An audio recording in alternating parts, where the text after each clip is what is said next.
notre thème de cet après-midi concerne la crise finale dans les psaumes.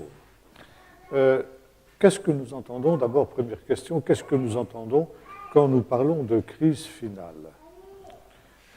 Nous avons hier un peu évoqué déjà cette idée qu'on trouve un peu partout, que finalement le royaume de Dieu est le résultat des efforts des hommes. Et selon cette idée, qui est d'ailleurs une idée souvent très répandue également dans le judaïsme, on va aller de progrès en progrès, d'amélioration en amélioration, jusqu'à ce que finalement on arrive au paradis terrestre. À ce moment-là, Dieu n'est plus utile, Dieu n'est plus qu'un prétexte, on n'a pas besoin de lui, on peut se passer de lui.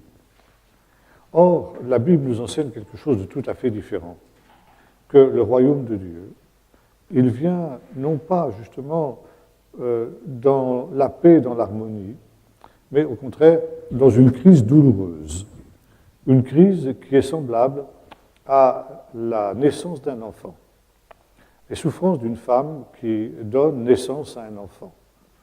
Et cette idée, elle est souvent reprise également dans le judaïsme, et il y a une notion qu'on trouve au milieu du peuple d'Israël, qui est ce que l'on appelle en hébreu Yissurei Mashiach ou Révélé Mashiach, ce qui veut dire les souffrances de l'enfantement messianique.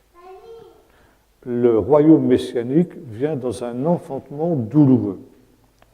Et donc les douleurs, il y a deux interprétations possibles de cette expression, mais deux interprétations qui se recoupent. La première, c'est celle que le Messie doit endurer lui-même. Ce sont les souffrances que le Messie doit lui-même endurer pour pouvoir établir le royaume. Et quand nous lisons, par exemple, le chapitre 24 de l'évangile de Luc, nous constatons que c'est comme ça que Jésus l'interprète aux deux disciples qui s'en vont à Emmaüs. Il leur dit « Hommes sans intelligence, lents à comprendre et à croire tout ce qu'ont écrit les prophètes, ne fallait-il pas que le Messie souffre ces choses pour pouvoir entrer dans sa gloire ?» Ça, c'est la première interprétation. La deuxième interprétation, qui ne contradit pas la première, mais qui la complète, c'est l'idée des souffrances que le monde doit subir, et en particulier le peuple d'Israël doit subir avant, justement, l'établissement du royaume messianique. Et à partir de très nombreux textes, évidemment, tout ça c'est tiré de la Bible, comme nous allons voir dans un instant. On trouve ça aussi, bien sûr, chez Jésus, qui, par exemple, dira aussi à ses disciples, la femme, quand elle enfante, éprouve de l'angoisse parce que son heure est venue, mais quand elle a donné naissance à l'enfant, elle ne se souvient plus de ses souffrances, tout à la joie qui est la sienne de ce qu'un homme est né dans le monde. Donc Jésus ici fait allusion à cette notion aussi des douleurs de l'enfantement messianique. Quand il parlera aussi à ses disciples des choses dernières, quand il parlera de catastrophes naturelles et de choses semblables, il dit « Ne soyez pas troublés parce que cela ne sera que le commencement des douleurs. » Et puis on trouve aussi ça chez Paul, notamment dans le chapitre 6 de l'Épître aux Romains, où Paul nous dit que jusqu'à ce jour, la création tout entière souffre et soupire les douleurs de l'enfantement. Donc ce n'est pas seulement le monde, mais c'est la création tout entière qui connaît justement cette réalité-là. Et l'idée que l'on a dans le judaïsme, c'est que juste avant la venue du Messie, il y aura une période extrêmement difficile, qui sera une période difficile pour le peuple d'Israël, et qui sera notamment l'occasion de la plus grande épreuve que le peuple d'Israël connaîtra dans toute son histoire. Et cette épreuve, évidemment, elle aura aussi des répercussions très importantes sur le reste du monde. Et c'est dans le livre des psaumes, plusieurs psaumes qui nous parlent de cette notion-là, mais je voudrais m'arrêter plus particulièrement sur un psaume cet après-midi, qui est le psaume 102. Le livre des psaumes est un livre qui est souvent un livre favori de très nombreux chrétiens. Parce que comme son nom l'indique, en hébreu, Tehillim, c'est un livre de prière. Le livre des psaumes, ou des Tehillim, c'est un recueil de prières qui était destiné à être chanté à différents moments et dans des circonstances différentes dans le temple, dans le culte du temple. C'était des prières chantées, c'est aussi le sens du mot Tehillim, c'est-à-dire des prières chantées qui donc étaient associées étroitement au culte qui était dans le temple. Il y a donc évidemment des prières pour toutes les circonstances de la vie. Et c'est ce qui fait l'intérêt pour beaucoup de chrétiens de ce livre des psaumes, parce que, quelle que soit la situation dans laquelle on peut se trouver, nous sommes certains que nous trouverons dans le livre des psaumes un psaume qui répondra exactement à la situation dans laquelle nous sommes. Nous sommes dans la joie, nous trouvons des psaumes qui expriment cette joie. Si nous sommes dans la tristesse, nous trouverons des psaumes qui expriment cette tristesse. Si nous sommes persécutés, il y a des psaumes qui aussi nous parlent de cette situation-là. Bref, et nous pouvons, quand nous ne savons pas que demander au Seigneur, eh bien nous pouvons prier aussi avec le livre des psaumes. Mais s'il est vrai que le livre des psaumes est un livre de prière, c'est aussi un livre prophétique. Et dans le Nouveau Testament en particulier, il y a très souvent des allusions qui sont faites à tel et tel verset du livre des psaumes. Et nous trouvons cette expression souvent. Cela arriva pour que s'accomplisse ce qui avait été écrit et citation d'un psaume. Par exemple, le psaume le plus souvent cité dans le Nouveau Testament, c'est le psaume 110. Assieds-toi à ma droite jusqu'à ce que je fasse de tes ennemis ton marchepied. On trouve ensuite le psaume 2, on trouve le psaume 45, on trouve le psaume 22. Bien des psaumes sont cités dans la Bible comme ayant un caractère prophétique. Et ces psaumes sont appelés par les exégètes et les théologiens des psaumes messianiques. Alors, bien sûr, c'est une notion que nous partageons avec le peuple d'Israël. Le peuple d'Israël considère aussi qu'un certain nombre de psaumes sont davantage prophétiques que d'autres, même si, dans la tradition juive, on considère que tout le livre des psaumes est un livre prophétique. Et donc, il y a néanmoins un certain nombre de psaumes qui sont plus privilégiés que les autres. C'est une des raisons pour lesquelles ce sont justement les psaumes qui sont les plus souvent cités dans le Nouveau Testament, comme je l'ai expliqué tout à l'heure.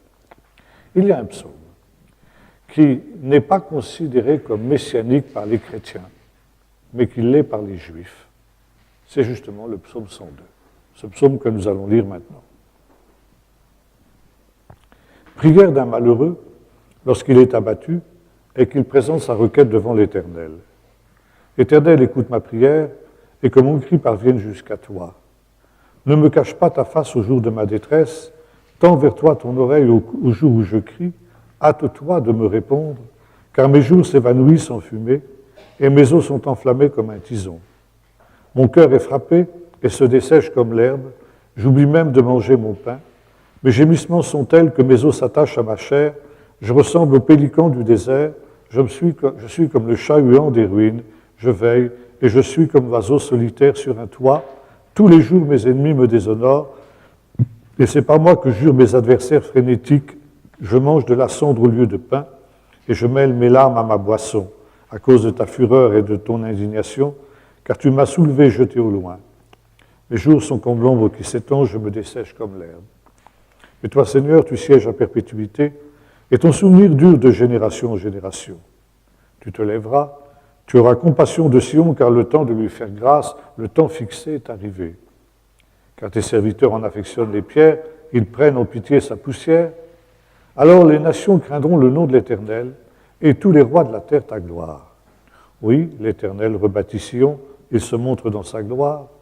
Il se tourne vers la prière du misérable, il tourne la face vers la prière du misérable, il ne dédaigne pas sa prière. Que cela soit écrit pour la génération dernière, et le peuple qui sera créé louera l'Éternel. Car il se penche du haut de son saint lieu, des cieux l'Éternel regarde sur la terre pour écouter les soupirs du prisonnier, pour délivrer ceux qui sont en danger de mort, afin qu'il publie dans Sion le nom de l'Éternel et sa louange dans Jérusalem, quand les peuples se réuniront ensemble et les royaumes pour rendre un culte à l'Éternel. Il a fait fléchir ma force en chemin, abréger mes jours. Je dis, mon Dieu, ne m'enlève pas au milieu de mes jours, toi dont les années durent d'âge en âge. Tu as autrefois fondé la terre, et les cieux sont l'ouvrage de tes mains. Eux, ils périront, mais toi, tu subsisteras. Ils s'useront tous comme un vêtement, tu les changeras comme un habit, ils seront changés. Mais toi, tu restes le même, et tes années ne finiront pas. Les fils de tes serviteurs auront une demeure, et leur descendance s'affermira devant toi. Il y a une question qui se pose. Pourquoi est-ce que les chrétiens, à l'inverse des Juifs, ne considèrent pas ce psaume comme prophétique? Il y a plusieurs raisons à cela. Et la première, c'est qu'il s'agit ici d'un monologue, prière d'un malheureux lorsqu'il est abattu et qu'il présente sa requête devant l'Éternel. Et les psaumes prophétiques, en général, ne le sont pas. Et je vous ai parlé tout à l'heure que les psaumes sont des prières chantées. Et vous avez peut-être remarqué, en lisant le livre des psaumes, que, pas dans ce psaume-là, mais dans d'autres, on passe parfois du je au nous, et ensuite on revient du nous au je, d'une strophe à l'autre. Les musicologues, les spécialistes de la musique, et la musique de la Bible notamment, nous expliqueront qu'il s'agit de ce que l'on appelle de cantiques antiphonés. Ça veut dire de cantiques où il y a un dialogue entre un soliste et un chœur, qui peut être éventuellement d'ailleurs le chœur des fidèles rassemblés pour justement participer au culte. Et quand il est question de je, c'est le soliste qui chante tout seul, et quand c'est nous, c'est le chœur qui reprend. Mais même lorsque le soliste s'exprime lui seul et qu'il dit je, en réalité, puisque les psaumes sont malgré tout des prières communautaires, c'est la prière du peuple de Dieu tout entier qu'il exprime devant Dieu. Il est devant Dieu le représentant du peuple tout entier. Et c'est la raison pour laquelle les Juifs considèrent ce psaume comme étant un psaume messianique. Et on pose la question, quel est le malheureux dont l'esprit est abattu et qui présente sa requête devant l'Éternel? Alors la première réponse, c'est qu'il s'agit de David. David, l'auteur vraisemblablement de ce psaume, comme de beaucoup d'autres psaumes, et l'on sait qu'effectivement, David a eu beaucoup de malheurs dans sa vie. Mais il y a ce qu'on appelle en musique un revêtement, ça veut dire cette manière d'exprimer ce qui est le besoin du peuple tout entier, et l'interprétation qui est donnée par les rabbins de ce malheureux dont il est question ici, c'est qu'il s'agit du peuple d'Israël. Et là, selon les rabbins, ce psaume exprime ce que sera cette crise finale que nous avons évoquée tout à l'heure. Une crise finale qui verra l'établissement du royaume de Dieu et qui sera manifestée notamment qui commencera par la plus grave crise que le peuple d'Israël, le plus grand malheur que le peuple d'Israël aura jamais connu dans son existence.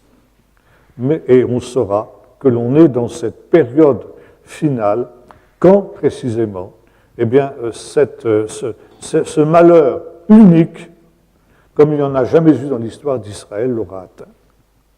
Et à partir du moment où ce malheur atteindra le peuple d'Israël, un processus sera engagé qui ne s'arrêtera plus. Et on ne pourra plus revenir en arrière, et les événements se succéderont dans une séquence bien précise jusqu'à ce que vienne le royaume de Dieu. Et ça, les hommes auront beau faire ce qu'ils voudront, s'y opposer de toute leur force, ils n'y réussiront pas, parce que le processus irréversible sera engagé. Et donc, selon les rabbins, ce psaume décrit cette crise finale. Et là, je voudrais évoquer la mémoire d'un homme qui a été amené à s'arrêter plus particulièrement sur ce psaume. C'était un rabbin qui se nommait le rabbin Weiss Mendel. Et cet homme vivait au moment de la Deuxième Guerre mondiale. Il avait été arrêté par les nazis et enfermé dans le sinistre camp de concentration d'Auschwitz. Et vous savez comment ce qui se passait là quand on emmenait les Juifs dans ces camps de la mort. Il y avait un immense quai, tout droit, tout rectiligne, qui faisait plusieurs kilomètres de long, et les trains s'arrêtaient en face de ce quai. On ouvrait les portes des wagons, les survivants, parce que beaucoup étaient morts en route, descendaient, et les SS pratiquaient à ce que l'on appelait la sélection. Ça veut dire, ils mettaient d'un côté les individus les plus jeunes, les plus vigoureux et les plus forts, et de l'autre côté tous les autres. Ceux qui étaient mis du côté des plus faibles étaient immédiatement envoyés aux chambres à gaz et exécutés. Les autres, eh bien, étaient versés dans des commandos de travail. Ça veut dire qu'on allait utiliser leur force pour l'exploiter dans l'intérêt du régime. Et Weiss Mendel, parce qu'il était encore jeune et fort, avait été versé dans un de ces commandos de travail. Être versé dans un commando de travail, c'était en fin de compte subir une mort lente, par les privations, par le manque de nourriture, par les travaux excessifs qu'on leur faisait commettre, qu'on leur faisait accomplir, tant et si bien qu'on peut se demander s'il n'était pas préférable, quand on arrivait là-bas, d'être immédiatement exécuté plutôt que de connaître cette mort lente. Mais, de ce fait, le rabbin Weiss Mendel a pu savoir exactement ce qui se passait dans les camps. Il faut savoir que le rabbin Weiss Mendel est un des rares personnes qui a réussi à s'échapper du camp d'Auschwitz. Il y a eu, pendant la durée de la guerre, à peu près 1 million de prisonniers, pas seulement des Juifs, qui ont transité par le camp d'Auschwitz, sans parler des autres camps, bien évidemment. Et ce qui est remarquable, c'est que sur ce million de prisonniers qui ont été incarcérés dans ce camp, 26 individus seulement ont réussi à s'échapper et ne pas être repris. Ce qui veut dire qu'il y avait une surveillance absolument hors pair pour empêcher quiconque était enfermé là-dedans de s'évader. Or, le rabbin Weiss Mendel a été une de ces 26 personnes qui a réussi à s'échapper du camp d'Auschwitz. Et il l'a fait parce qu'il a réussi un jour à se glisser sous l'essieu d'un wagon de ces trains qui venaient apporter les camps de la mort et qui repartaient ensuite à vide pour pouvoir récupérer évidemment d'autres prisonniers. Les SS ne l'ont pas vu. Il est sorti de ce camp par ce moyen-là. Il a voyagé pendant plusieurs centaines de kilomètres dans des conditions que vous pouvez imaginer. Et puis, quand il est passé à côté, quand le train est passé à proximité de la frontière suisse, il a réussi à passer en fraude la frontière avec ce pays et demander l'asile politique, donc en Suisse. Et le rabbin Weiss Mendel a été un des premiers témoins de ce qui se passait dans les camps de la mort. Il a été un des premiers à raconter exactement ce qui se passait. Et bien sûr, les enquêteurs suisses lui ont demandé, mais qu'est-ce qui vous a motivé, qu'est-ce qui vous a donné la force morale, physique et spirituelle de vous échapper de ce camp d'Auschwitz? Eh bien, le rabbin Weiss Mendel a expliqué. Il a dit, eh bien voilà, un jour est arrivé un un convoi de prisonniers comme il en arrivait constamment. Et parmi ce convoi, il y a une famille qui est descendue d'un wagon. Une famille au sein de laquelle se trouvait un jeune garçon d'une quinzaine d'années, grand, fort, bien bâti, et qui a été évidemment séparé du reste de sa famille pour être versé dans les commandos de travail. Les autres membres de sa famille ont été mis de l'autre côté, c'est-à-dire de ceux qui étaient destinés à la mort immédiate. Ce pauvre garçon était complètement désorienté, déboussolé, effrayé, tout ce que vous pouvez imaginer que pouvaient être les sentiments d'un garçon de cet âge-là. Et quand il a vu qu'en plus de ça, qu'on le séparait du reste de sa famille, il s'est mis à crier, il dit « Mais qu'est-ce que vous faites? Pourquoi vous me séparez de mes frères, de mes sœurs, de mes parents? Je veux rester avec eux. » Il ne savait pas évidemment le sort qui leur était destiné. Et donc, évidemment, les SS ne l'ont pas écouté. Il a vu disparaître donc toute sa famille et lui a été versé dans le commando de travail dans lequel se trouvait le rabbin Weissmendel. Et le rabbin disait, toute la nuit, ça a été épouvantable, il n'a pas arrêté de pleurer, de crier, d'appeler ses parents, etc. Et puis le matin, quand les SS sont arrivés pour emmener les prisonniers au travail, eh bien, et à nouveau, il s'est adressé à eux, il leur a dit « Qu'est-ce que vous avez fait de mes parents? Je veux rejoindre mes parents, je veux aller avec eux. » Et à ce moment-là, le rabbin, le SS, avec un gros rire, lui a montré une grosse cheminée qui crachait une épaisse fumée noire.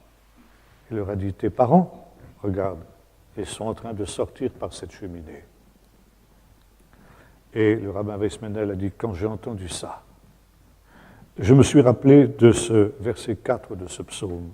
« Car mes jours s'évanouissent en fumée, et mes os sont enflammés comme un tison. » Et là, dit-il, j'ai compris que nous étions entrés dans cette crise finale qui est décrite par le psaume 102.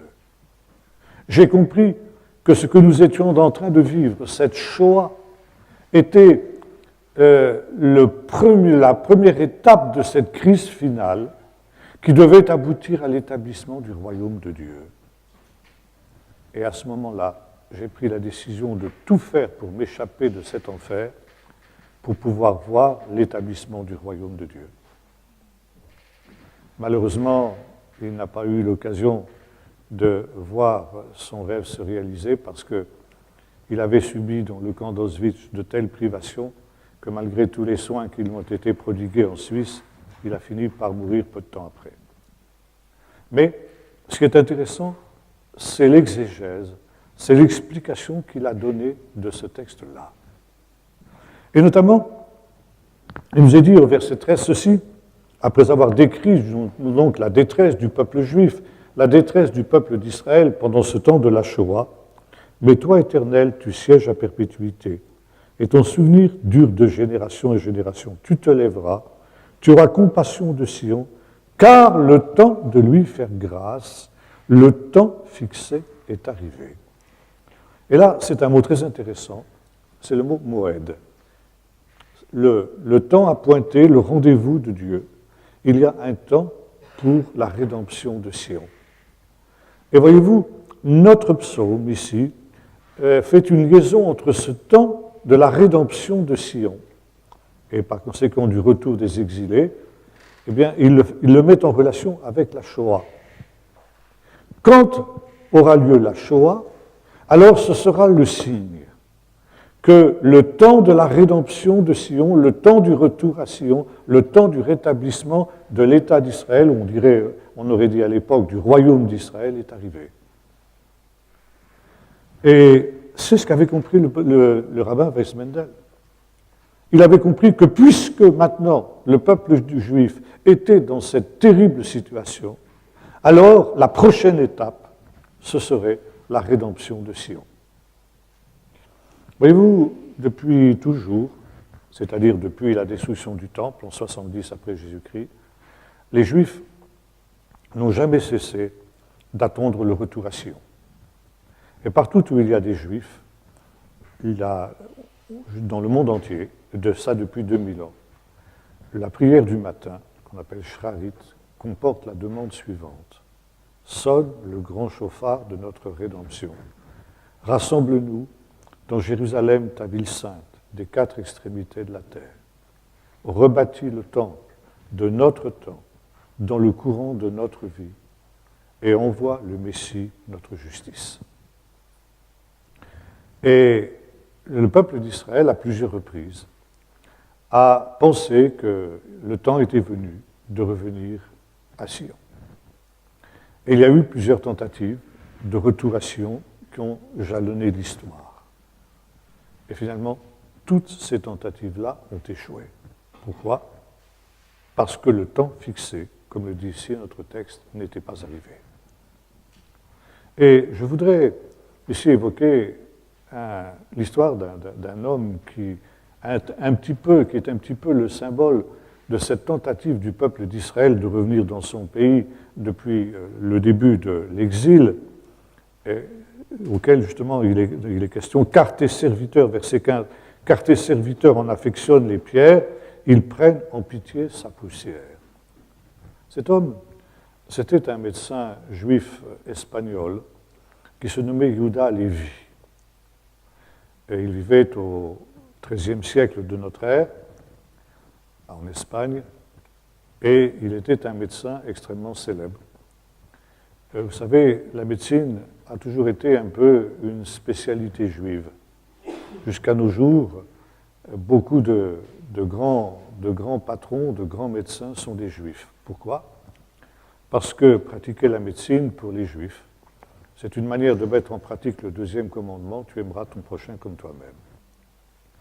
Yehuda Levi avait même été le médecin des rois d'Espagne. Donc c'était un homme célèbre, réputé. Mais outre ses grandes qualités de médecin, c'était aussi un poète. Et aujourd'hui, il est plus connu en tant que poète qu'en tant que médecin. Et Yehuda Levi avait une idée fixe, qu'il exprimait justement dans ses poèmes. Poèmes qui sont encore chantés aujourd'hui, vous pouvez les entendre à la radio israélienne de temps en temps. C'était justement le retour à Sion. Et Yehuda Levi disait, mon corps est à l'ouest, c'est-à-dire en Espagne, mais mon cœur est à l'est, c'est-à-dire en Israël. Et le rêve de la vie de Yehuda Levi, c'était justement de se rendre en Israël. Et à la fin de sa vie, il a donc réussi à réaliser son rêve. Et notamment, il y avait, parmi les nombreux poèmes qu'il a écrits, il y en avait un qui est directement inspiré de ce psaume 102, de ces versets 15 en particulier, car tes serviteurs en affectionnent les pierres et ils prennent en pitié sa poussière. Et donc, je voudrais vous lire une traduction que j'ai faite de ce poème de Yehuda Levi. Belle cité, belle ville, beauté de la terre, ville du grand roi. Mon âme se réjouit en toi des extrémités de l'Occident. Tout mon être frémit au souvenir de ta gloire passée, de ton temple dévasté. Qui m'emportera sur les ailes de l'aigle pour baigner ta poussière de mes larmes. Je vais à toi, bien que serpents et scorpions aient remplacé le baume de Gilad. Quand j'arriverai, j'embrasserai tes pierres avec amour, et le goût de ta poussière sera pour moi plus doux que le miel. Vous voyez, c'est un poème qui est directement inspiré de ce verset 15 de notre psaume. Il faut savoir que, selon une vieille tradition, Dieu aurait fait promettre au peuple d'Israël, quand il était parti en exil, vous ne monterez pas dans le pays comme une muraille. Ça veut dire, vous n'essaierez pas de revenir dans le pays en groupe organisé. Et moi, l'Éternel, je m'engage à faire en sorte que les nations au milieu desquelles vous serez dispersés ne vous oppriment pas, ne vous persécutent pas plus qu'il ne se doit. Or, on considère que le fait de la Shoah fait qu'en quelque sorte le peuple d'Israël est délié de ce serment. Puisque Dieu a permis en quelque sorte aux nations d'opprimer le peuple d'Israël plus que l'on ne pouvait le savoir, Israël est maintenant habilité à revenir dans le pays comme une muraille, ça veut dire de revenir en tant que groupe organisé. Mais à l'époque de Yehuda Lévi, ça n'était pas encore le cas. Et finalement, à la fin de sa vie, alors qu'il était riche, célèbre, qu'il était entouré de ses enfants, de ses petits-enfants, il a quitté tout cela. Il a quitté son Espagne natale pour se mettre en route vers le pays d'Israël. C'était juste à la fin des croisades, après l'époque des croisades, et il a débarqué à Acre, Saint-Jean d'Acre, qui était le grand port de l'époque dans le pays d'Israël. Et de là, il s'est mis en route à pied vers Jérusalem. Il y avait à cette époque-là une coutume qui voulait que lorsque un juif voyait pour la première fois Jérusalem, il se mette à genoux et il bénisse Dieu, il récite une bénédiction spéciale pour remercier Dieu de lui avoir permis de voir la ville sainte. Et après plusieurs jours de marche à pied, Yehuda Lévi est arrivé en vue de Jérusalem, des murailles de Jérusalem. Et selon la coutume, il s'est donc mis à genoux pour réciter la bénédiction adéquate pour ce genre de situation. Et pendant qu'il était en train de prier, un archer arabe qui se trouvait sur la muraille l'a ajusté et lui a décoché une flèche en plein cœur. Et Yehuda Lévi est mort au moment où il allait réaliser son rêve, c'est-à-dire entrer dans la ville sainte sans avoir pu l'accomplir véritablement. Pourquoi ? Parce que le temps fixé n'était pas arrivé. Mais, à partir du moment où le peuple d'Israël est entré dans cette période de la Shoah, alors nous pouvons savoir que le temps fixé est arrivé. Il y a une question importante qui se pose pour chacun d'entre nous. Et cette question est la suivante. Est-ce que nous sommes sûrs vraiment d'être dans le temps ? Il y a 50 ans, quand a pris fin la guerre des 6 jours, dans le monde évangélique, personne n'en doutait. C'était une évidence. Aujourd'hui, c'est beaucoup moins clair. Et beaucoup de chrétiens se posent des questions à ce sujet-là. Et on remarque notamment que dans l'histoire, bien des générations qui nous ont précédés ont cru qu'elles étaient la génération. Je pense par exemple à la génération qui a connu la révocation de l'édit de Nantes, et notamment les persécutions contre les protestants qui ont marqué cette période-là, les guerres de religion et tout ça. C'était une période de détresse telle que beaucoup ont vu dans cette situation-là l'annonce de la venue prochaine du royaume de Dieu et du retour de Jésus. Or, on sait qu'ils se sont trompés. D'autres aussi, à différentes époques, ont cru, parce qu'il y avait un certain nombre de réalités qui semblaient leur permettre d'attendre cela, eh bien, ils ont cru aussi que l'on était dans les temps de la fin, et ils se sont trompés. Et la question qui se pose est la suivante. Qu'est-ce qui nous garantit que nous, notre génération, nous ne sommes pas en train de nous tromper comme les autres, de penser que nous sommes la génération qui verra la venue du Messie, alors qu'en réalité, il n'en sera rien? Eh bien, tout simplement, parce que nous avons ici un signe que les autres générations n'avaient pas. Et ce signe, ces deux signes, c'est justement la Shoah et la résurrection de l'État d'Israël qui a suivi cet événement-là. Ça, c'est un événement unique dans l'histoire et il n'y en a jamais eu d'autres semblables pour les générations qui nous ont précédés. Et c'est la raison pour laquelle nous pouvons avoir cette certitude que nous sommes effectivement dans le temps, car le temps est arrivé, le temps fixé est arrivé. Et maintenant, il y a un autre verset très important dans ce psaume. Je ne sais pas si vous avez suivi tout à l'heure la lecture que j'ai faite de ce même psaume, et notamment de la lecture du verset 19. Et je pense que dans la plupart de vos Bibles, quelles que soient les traductions que vous utilisez, vous avez quelque chose comme ça, que cela soit écrit pour la génération future. Exact? C'est ce que vous avez? Bon, désolé, ce n'est pas le sens du mot hébreu.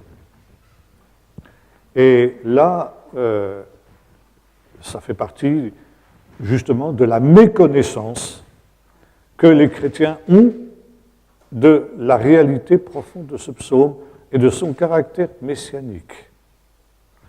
Il est vrai que le mot Aharon en hébreu peut signifier futur, mais ça n'est pas son sens le plus courant. Vous savez que j'ai mon fils et sa famille qui habitent en Israël depuis 9 ans. Les enfants parlent l'hébreu absolument couramment. Et il y a 1 an ou 2 de cela, profitant du fait qu'ils étaient en vacances chez moi, j'ai posé aux 3 plus grands la question suivante: comment est-ce que vous traduiriez en français l'expression d'or Aharon? Et tous les 3, dans un même souffle, ils ont répondu génération dernière. Ça veut dire que cette expression ne doit pas être traduite par génération future, mais bel et bien par génération dernière. Et cette expression, nous la retrouvons dans l'Évangile, et notamment dans les discours de Jésus sur la fin des temps. Jésus a été amené aussi à répondre à une question des disciples au sujet de la destruction du temple et de son retour. C'est ce qu'on appelle le grand discours sur le mont des Oliviers, dont nous avons 3 versions dans le chapitre 24 de l'évangile de Matthieu, dans le chapitre 13 de l'évangile de Marc et dans le chapitre 21 de l'évangile de Luc. Et là, dans les 3 cas, Jésus termine son discours de la manière suivante. Il dit ceci, d'ailleurs c'est très intéressant dans la version de Luc, chapitre 21. Il est question du rétablissement de Jérusalem, comme dans notre psaume. Et il nous est dit que Jérusalem sera foulée aux pieds par les nations jusqu'à ce que l'étang des nations soit accompli. Ça veut dire qu'à la fin du temps des nations, Jérusalem redeviendra juive et le peuple d'Israël reviendra à Jérusalem. Ça veut dire reviendra dans le pays promis dans son ensemble, parce que Jérusalem, c'est aussi une image du pays promis d'une manière générale. Et ce faisant, quand nous lisons la suite aussi du discours de Jésus dans ces trois textes, il dit ceci: le ciel et la terre passeront, mais mes paroles ne passeront pas. Comparé avec la fin de notre psaume. Tu as autrefois fondé la terre, verset 26, et les cieux sont l'ouvrage de tes mains. Ils s'useront tous comme un vêtement, tu les changeras comme un habit, ils seront changés, mais toi, tu restes le même et tes années ne finiront pas. Le ciel et la terre passeront, mais mes paroles ne passeront pas. 2 paroles de Jésus que nous retrouvons dans ce psaume. Que cela soit écrit pour la génération dernière, et le ciel et la terre finiront par disparaître, mais le Seigneur et sa parole resteront le même.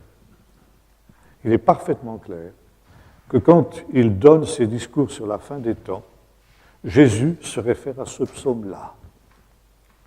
Et il interprète cette expression d'or Aharon, que la plupart de nos traducteurs ont rendu, comme je l'ai dit tout à l'heure, par génération future, parce qu'ils n'ont pas compris le caractère messianique de ce psaume.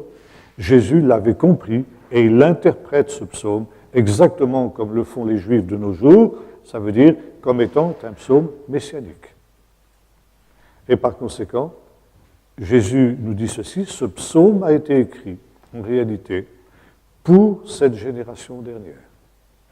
Et la génération qui verra ce grand signe, à savoir le retour d'Israël dans son pays que Jésus vient de prophétiser, eh bien, sera justement la génération dernière.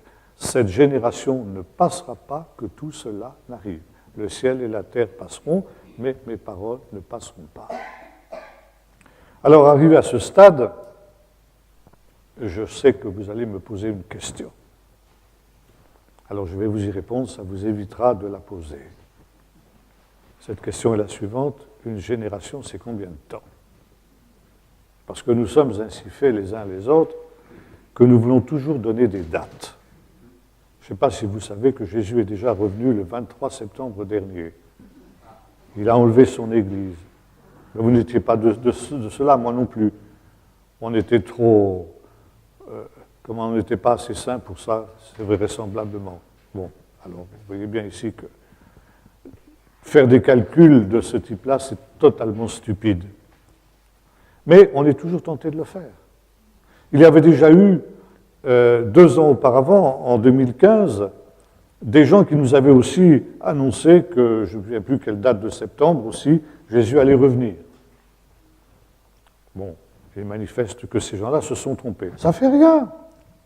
2 ans après, on recommence. On a oublié, on a tourné la page, et on recommence, on redonne des dates.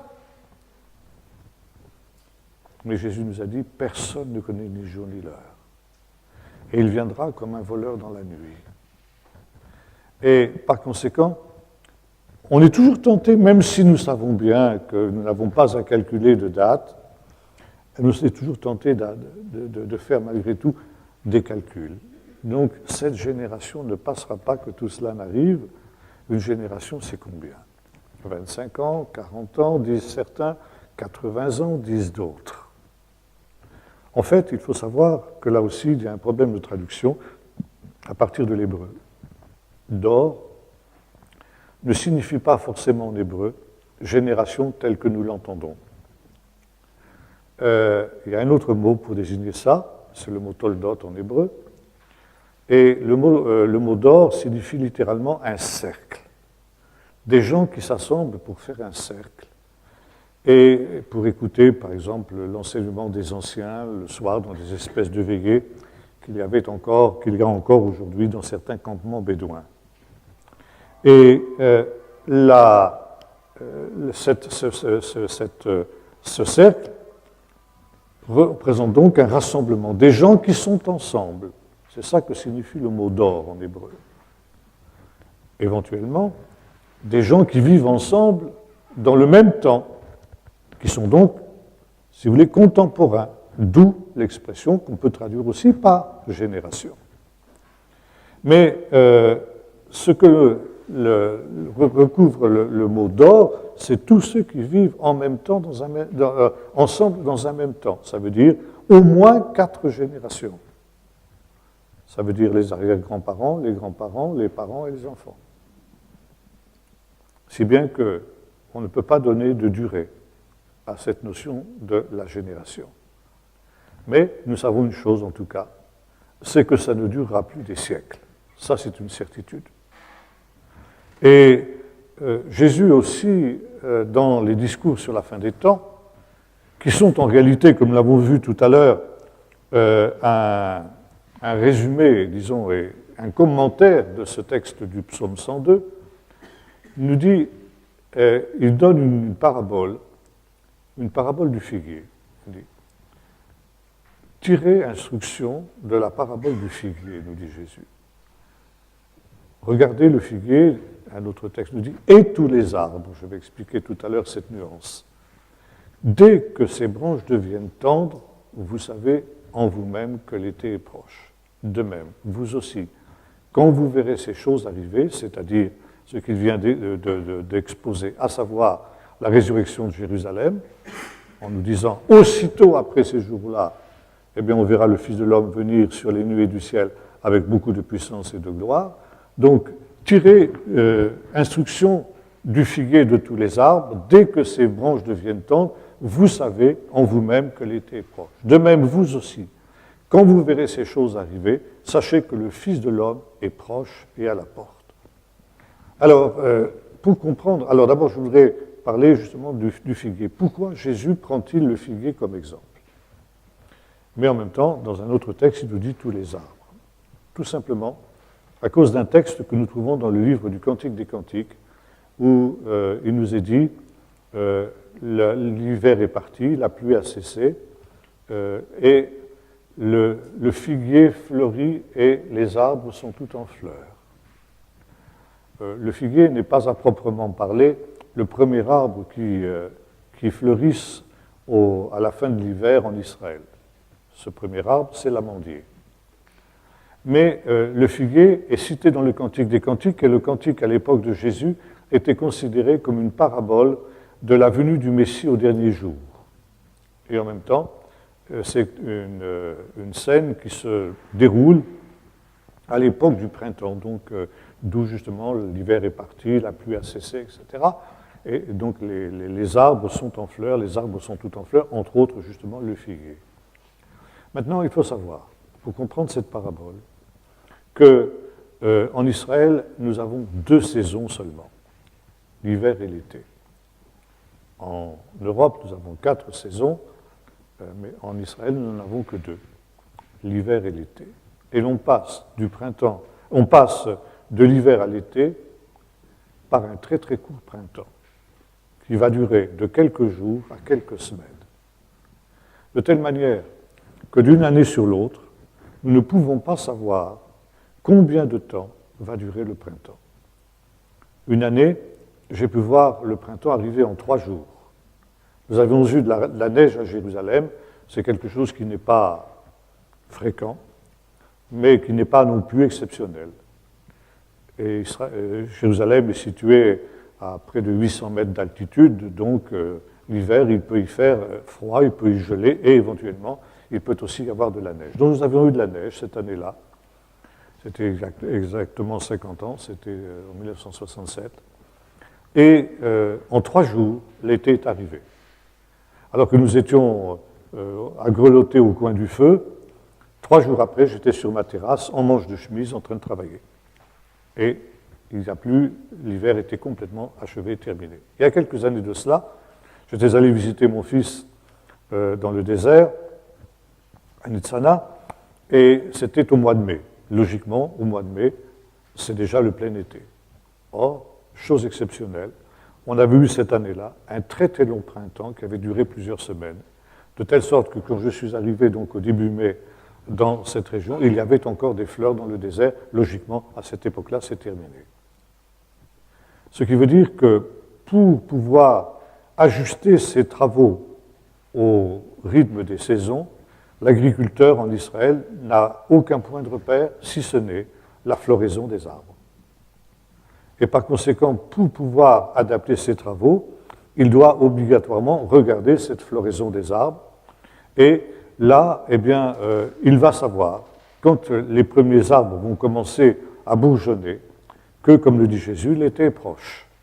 Maintenant, il ne peut pas savoir dans combien de temps exactement cet été va venir.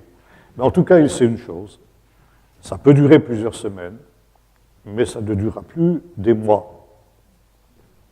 Et Jésus dit, c'est exactement la même chose. Quand vous verrez la résurrection de Jérusalem au temps de la fin, eh bien, c'est comme ces arbres qui recommencent à bourgeonner et qui font qu'on sait qu'on est dans le temps. Alors, combien de temps ça va durer encore? Ça peut durer plusieurs années, ça peut durer encore même plusieurs dizaines d'années, mais une chose est sûre, ça ne durera plus des siècles. Et nous pouvons savoir que de fait, nous sommes dans le temps. Et là, je voudrais aussi évoquer une autre parole que l'on trouve non seulement chez Jésus, mais que l'on trouve également chez Paul, chez Pierre et chez Jean dans la littérature du Nouveau Testament.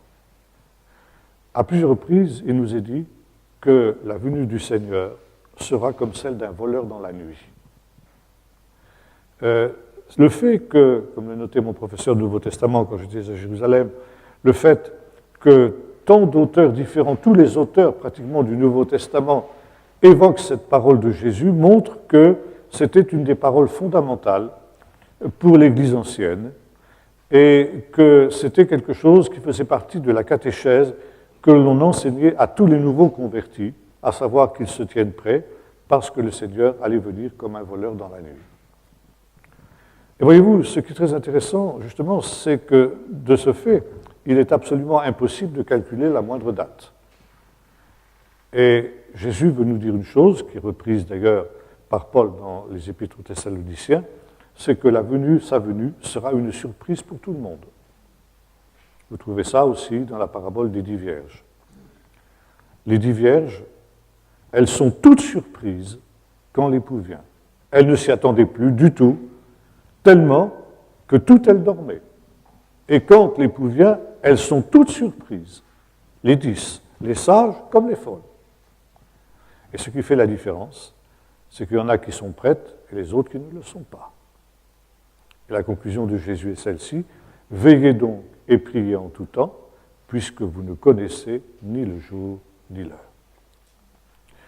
Et il y a plusieurs années de cela, j'ai eu la possibilité de correspondre avec un pasteur de l'Église réformée de France qui avait été reconnu par l'Institut de Yad Vashem, l'Institut de la Shoah, comme juste parmi les nations.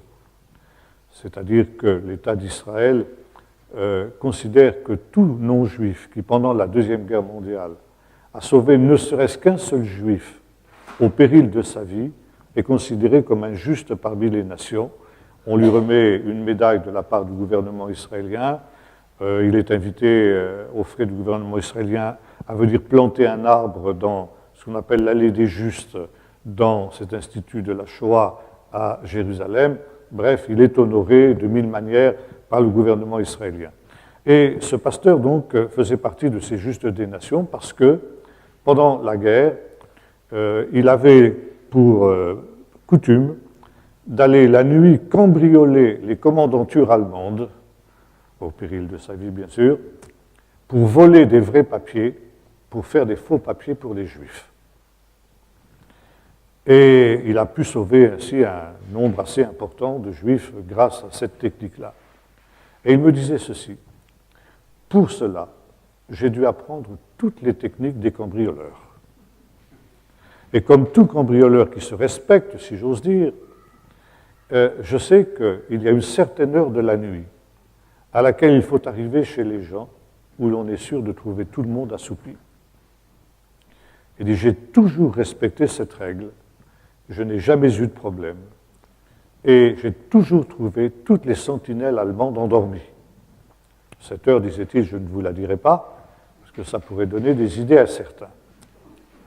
Mais voyez-vous, nous retrouvons cette même idée quand Jésus dit « Il vient comme un voleur dans la nuit ».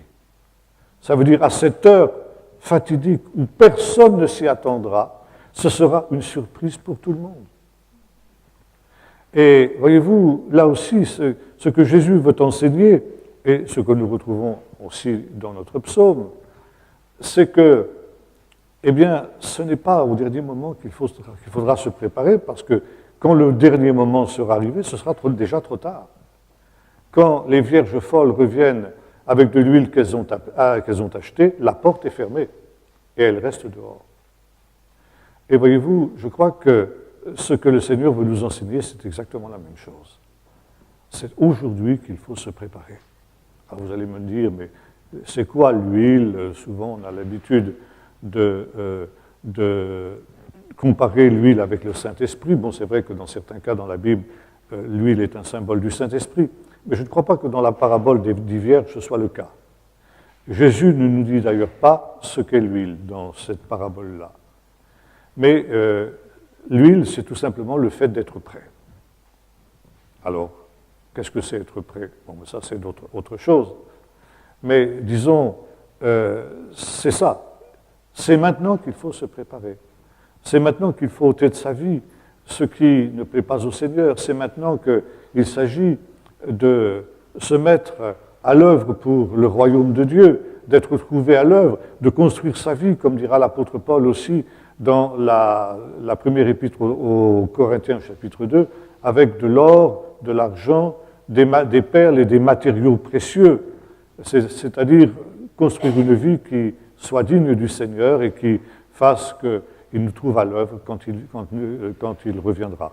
Nous avons une autre petite parabole aussi qui est en parallèle avec la parabole des Vierges, où il est question du mauvais et du bon serviteur. Quel est donc ce bon serviteur que son maître trouvera à l'œuvre quand il viendra? Mais si, au contraire, c'est un mauvais serviteur qui se met à dire « mon maître tarde à venir », donc il se met à se payer du bon temps, si l'on peut dire, eh bien, le maître de ce serviteur viendra au moment où il ne s'y attendra pas et il lui donnera sa part avec ceux qui sont donc condamnés. Et comme ce sera le sort de ces 5 vierges folles que nous avons évoquées. Alors, voyez-vous ici la crise finale. Nous sommes dans la crise finale. Il ne faut pas se leurrer. Et évidemment, surtout dans nos milieux évangéliques, on a un petit peu la politique de l'autruche, se mettre la tête sous l'aile pour ne pas voir justement les difficultés. Tout va très bien, on chante, on danse, etc. Et puis on va vers un grand réveil, et que sais-je encore. Mais il y a une chose de ce type-là. En fait, nous sommes dans la crise finale. Et c'est la raison pour laquelle ces choses ont été écrites pour la génération dernière. Pour deux raisons. Pour que cette génération dernière sache qu'elle l'est, et deuxièmement, pour qu'elle sache qu'elle prenne courage, parce que malgré les difficultés de l'heure, malgré les problèmes qui viendront, eh bien, le Seigneur veut être avec elle, et le Seigneur veut l'aider à surmonter cette crise finale pour être comme ces vierges sages qui pourront paraître debout devant le Fils de l'homme quand il viendra. Voilà, nous allons prier maintenant.